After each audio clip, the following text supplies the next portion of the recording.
Welcome to Rants TV. Hi guys, nandito po tayo ngayon sa segment ng Barangay Manggahan, Pasig City and Barangay Bagong Bayan, Quezon City. Please samahan niyo po ako mag-update dito sa ongoing construction ng flood control project. Ayan na po sa harapan natin. Full blast pa rin po dito. Ito po yung update natin today, January 27, 2026. Ito po yung segment ng Barangay Manggahan, Pasig City.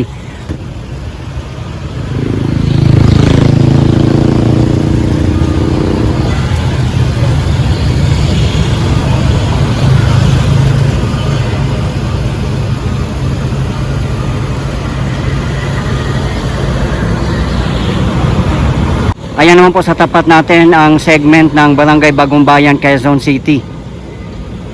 Pupunta din po tayo doon sa side na yan.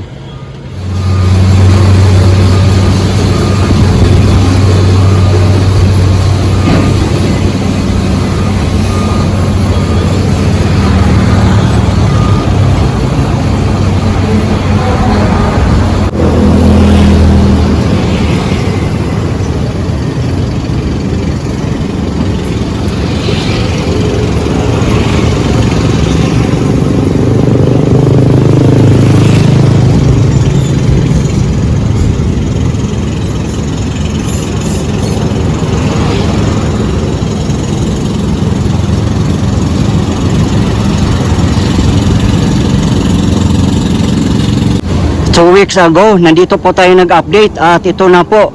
Tingnan nyo naman po, ang laki na po ng improvement. Grabe, nakaka-amaze. The last time na pumunta po tayo dito, hindi pa po yan nabubuhusan. At ngayon naman po, tingnan nyo po. Sa mga hindi po nakakaalam, joint venture po ito ng Toyo Construction Company Limited and Shimizu Corporation. Sila po ay mga Japanese construction firms. At funded po ito ng JICA or Japan International Cooperation Agency.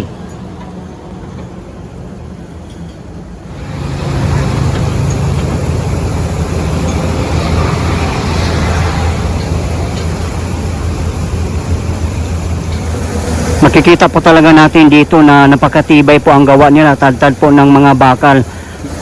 Yan po ang mga gamit nila na pile sheet. Meron na pong kasamang I-beam yan at nakabaon po sa malalim. Napanood po natin yan habang ginagawa po yan ang pagbabaon nila sa mga pile sheets. At yung pinaka-pader po nila sa ilog talagang napakakapal po.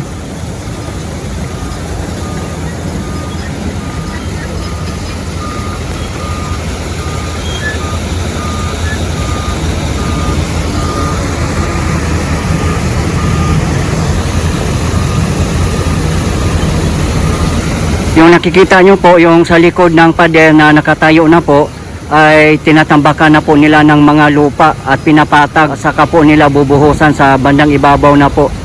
Siguro magiging river walk din po yung taas na yan.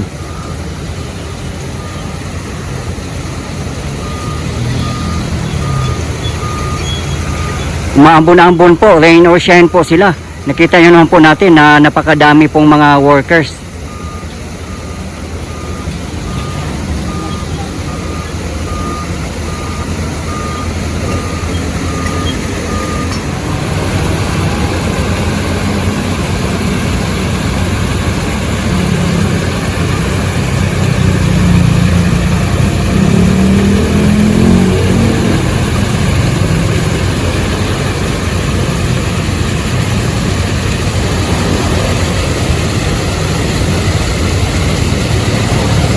Doon naman po sa kabilang side, sa side po ng Pasig, ayan, nakikita naman po ninyo na talagang puspusan din po ang pagtatrabaho doon.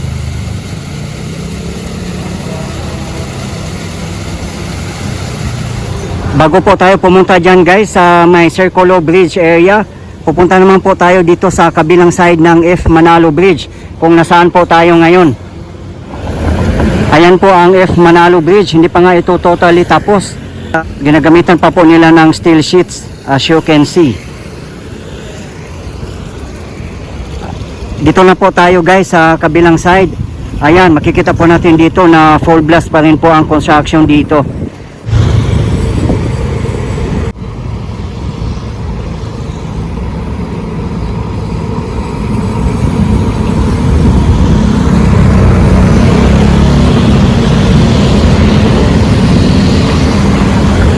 Yun naman po sa tapat natin ang Eastwood in Quezon City. At nandyan lang po sa bandang unahan natin ang Barangay Santolan, Pasig City. Yun nga lang po, hindi pa tayo nakapag-update ulit doon.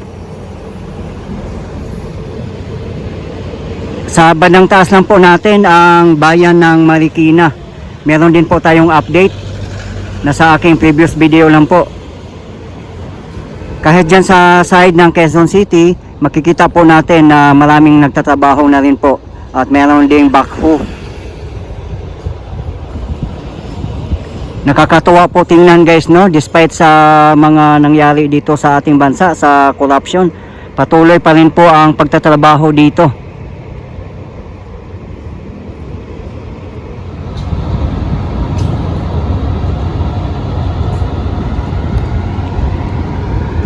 Medyo matagal-tagal na rin po itong nasimulan ang project dito, years na rin po. At makikita naman po natin dito, no, ang progress na talagang years pa rin po ang bibilangin dito bago ito makumpleto lahat dito sa kahabaan ng Marikina River. Ang importante naman po guys, no, na tuloy-tuloy po ang kanilang pagtatrabaho. Abangan na lang po natin kung kailan po ang completion ng project na ito.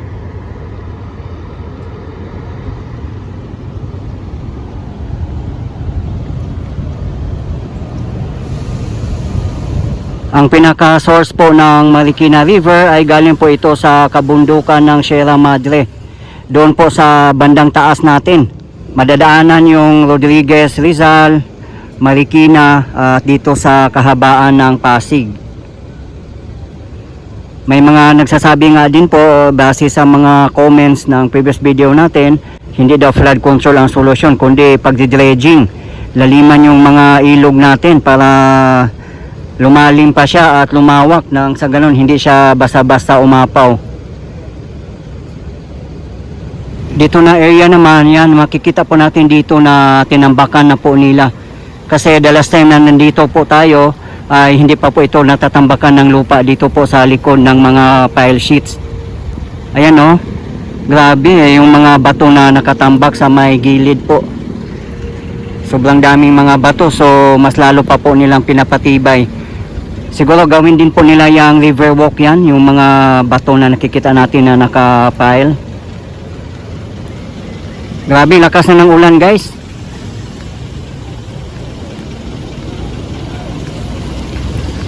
Guys, nandito na po tayo sa Circulo Verde Bridge. Titingnan din po natin dito kung ano ang latest development.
Dito naman na area yung sa may likod po ng pader, tatambakan po pala nila yan ng mga lupa, at yung sa bandang ibabaw ay bubuhusan po ng concrete.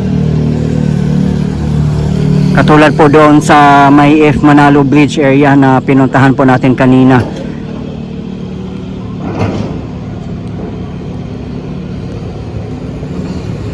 Then yan naman po ang gagawing river walk. At abangan na lang po natin kung lalagyan pa po ba nila ng mga railings yan.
Actually, meron na po siyang existing na flood control. Yung may mga damo-damo na yan.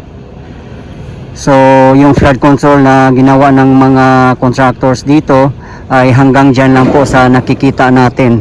At yung bandang taas na po na yan ay bubuhusan po ng mga lupa. At bubuhusan din po ng concrete. Siguro magkakaroon din po yan ng river walk sa bandang taas na yan.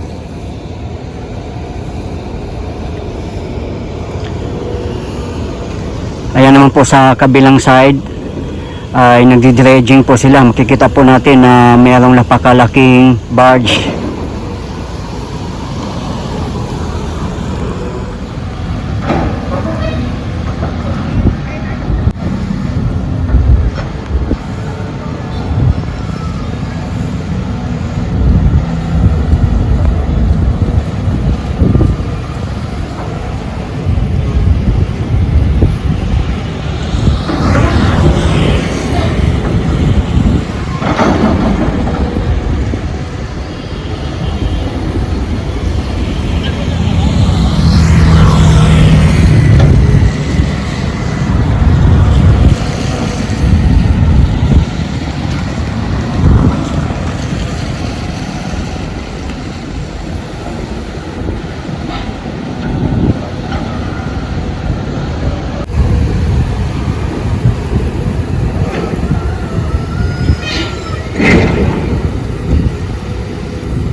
Ayun lang po sa tapat natin ang F. Manalo Bridge.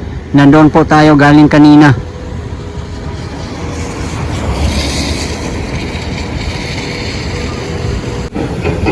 Dati meron din tong existing na flood control. Ayan makikita po natin. Parang ano lang siya, riprap. Tapos nilagyan ng plaster.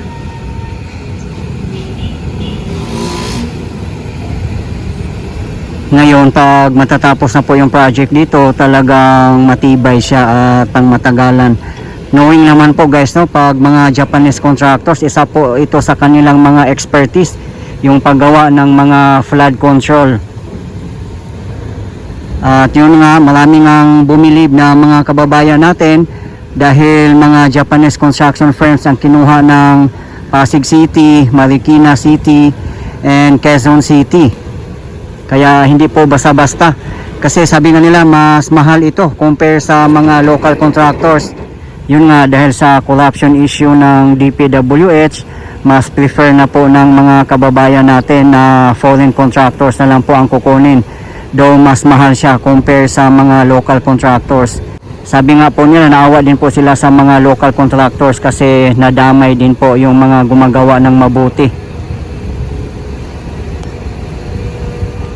Kawawa din yung mga lugar na biktima ng mga ghost projects o ghost contractors guys, no? Kasi nasa peligro pa rin po ang kanilang mga buhay lalo na pag may mga calamities tulad ng mga bagyo at baha.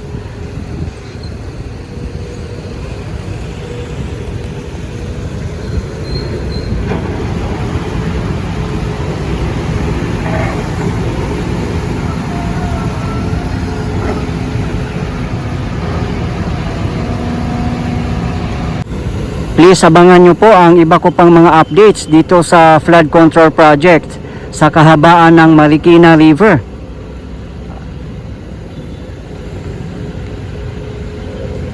Tingnan po natin dito sa kabilang side kung ano na po ang latest development dito.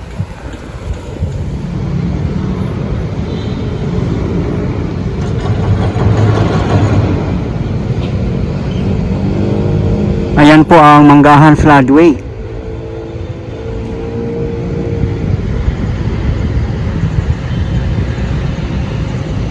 Ayan, may nagtatrabaho din po.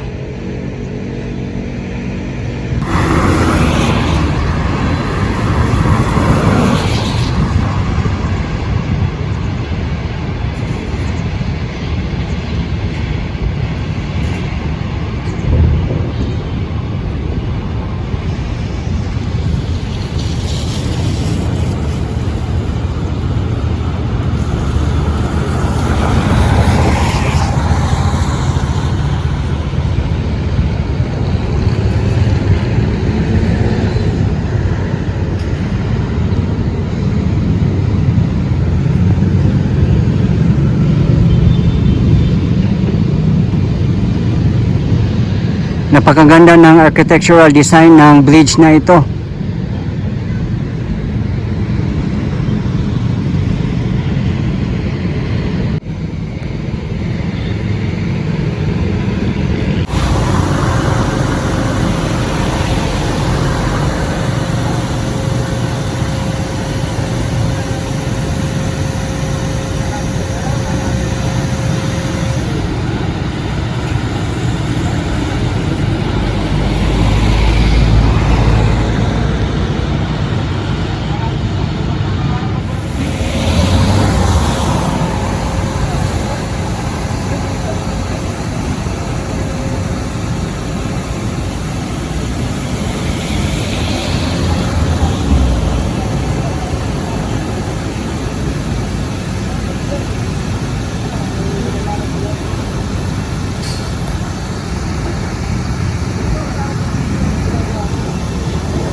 Kawawa din po yung mga lugar guys, no, na biktima po ng mga substandard na mga flood control projects.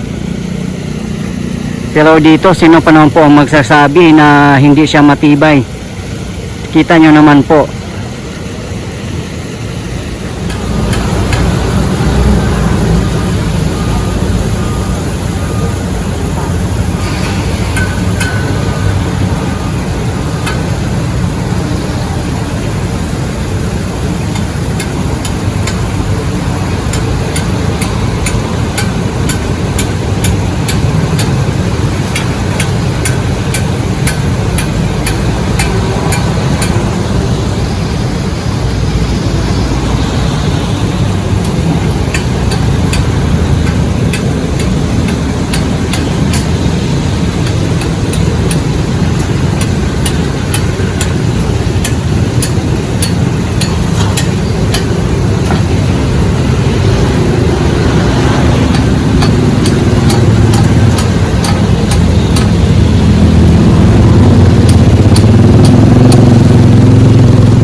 Yan talaga ang kaibahan guys, no, pag mga Japanese construction firms.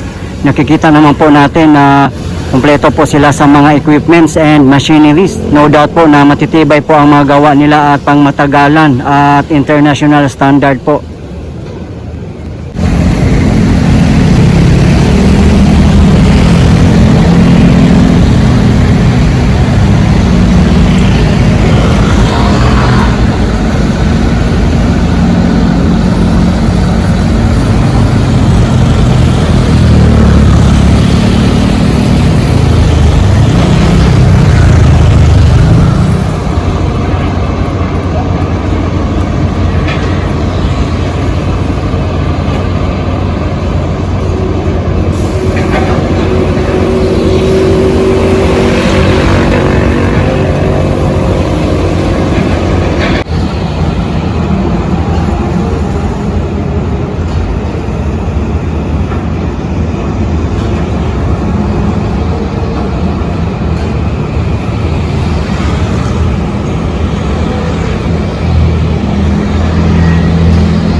Okay guys, ito po yung latest update natin ngayon dito sa ongoing construction ng flood control project dito sa segment ng Barangay Manggahan in Pasig City and Barangay Bagong Bayan in Quezon City as of today, January 27, 2026. Maraming salamat po sa patuloy yung suporta at panonood ng aking mga videos.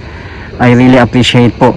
At hindi po ako magsasawang i-update kayo lalong-lalo na po sa mga government infrastructures. Mabuhay ang Pilipinas. Okay guys, thank you for watching and keep safe everyone.